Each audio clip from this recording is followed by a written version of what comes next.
क्या आप जानते हैं कि एक बर्बाद और एक आबाद आदमी में क्या फर्क है?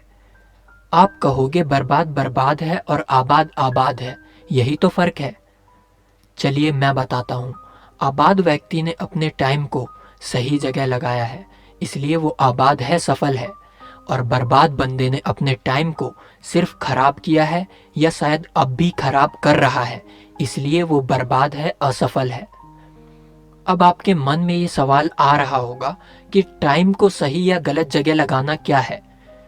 ये समझाने के लिए मैं आपको एक छोटी सी कहानी सुनाता हूँ, तो इसे ध्यान से सुनिए। एक गांव में एक 12 साल का लड़का रहता था जिसका नाम था रामू। वो एक मूर्तिकार का बेटा था। वो बहुत ही अमीर, इज्जतदार और कुशल व्यक्ति बनना चाहता था, पर उसे भी उसके पिता की तरह मूर्ति बनाने के अलावा और कुछ नहीं आता था। 20 साल बीत गए।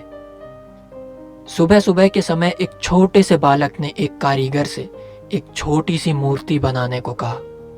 अगले दिन मूर्तिकार ने उस बालक की एक छोटी सी मूर्ति तराश कर उसे दी और उससे 3000 स्वर्ण मुद्राओं की मांग की। अब आप सोच रहे होंगे कि एक छोटी सी मूर्ति जिसे उसने करीब 30 मिनट में तैयार किया था, उसके लिए उसने 3000 स्वर्ण मुद्राएं क्यों मांगी। वो बालक उस मूर्ति को लेकर राजा के पास गया और राजा को ये सारी बातें बताई।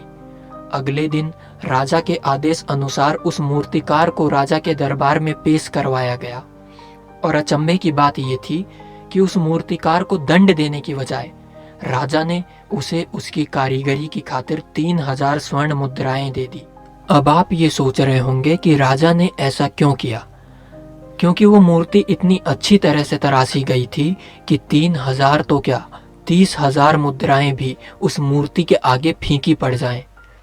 जब मूर्तिकार से ये पूछा गया कि वो ऐसी मूर्तियां कैसे बना लेता है, तो उसने कहा कि उसे मूर्ति बनाने के सिवा और कुछ भी नहीं आता था, इसलिए उसने अपने जीवन के 20 साल ऐसी मूर्ति बनाना सीखने में लगा दिए और तभी वो ऐसी अद्भुत मूर्तियां बना पाता है। इसलिए आप भी अपना टाइम किसी ऐसी जगह लगाना जो आपको जिंदगी भर बेनिफिट्स दे, क्योंकि आज अगर आप समय को बर्बाद करोगे तो भविष्य में समय आपको बर्बाद कर देगा। अच्छे टाइम में तो सभी साथ होते हैं, पर बुरे टाइम में आप अकेले हो जाते हैं। पर बुरे टाइम में भी निराश ना होना, क्योंकि वक्त सबका बदलता है। पर एक बात याद रहे कि वक्त के पास भी इतना वक्त नहीं कि वो आपको बार बार मौका दे।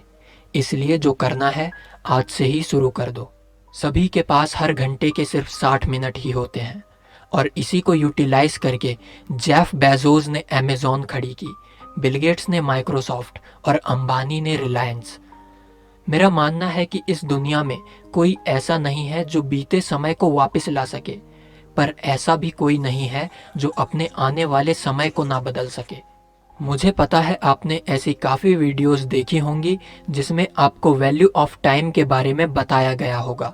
अपने समय को बर्बाद करने की जगह सही जगह इन्वेस्ट करने को कहा होगा, पर कोई ये नहीं बताता कि मैं कैसे अपने इन्हीं 24 घंटों का यूज़ करके अपनी लाइफ के लिए इसका मैक्सिमम ले सकूं। कैसे अपने टाइम को सही तरह से मैनेज करूं। टाइम मैनेजमेंट पर भी आपने कई वीडियोस देखी होंगी, पर आपको कोई खास तरीका नहीं मिला होगा। तो मैं आप लोगों के लिए लेकर आया हूँ टाइम मैनेजमेंट पर एक एक्सक्लूसिव ऑडियो, सिर्फ और सिर्फ खबरी ऐप पर। यकीन मानिए यह ऑडियो टाइम मैनेजमेंट का रामबाण है। टाइम मैनेजमेंट का ऐसा बेहतरीन तरीका आपने कभी नहीं सुना होगा। स्टूडेंट्स जो अभी पढ़ाई कर रहे हैं उनको तो ये ऑडियो जरूर सुनना चाहिए। इसे सुनने के लिए आज ही डाउनलोड करें खबरी ऐप। ये एक इंडियन ऑडियो पॉडकास्ट ऐप है। यहाँ पर आप मोटिवेशन के साथ साथ daily news, current affairs, general knowledge भी सुन सकते हैं। ये हमारा खबरी ऐप पर ऑफिशियल पेज है, जाइए और टाइम मैनेजमेंट पर ये सबसे अलग और एक्सक्लूसिव ऑडियो ज़रूर सुनिए।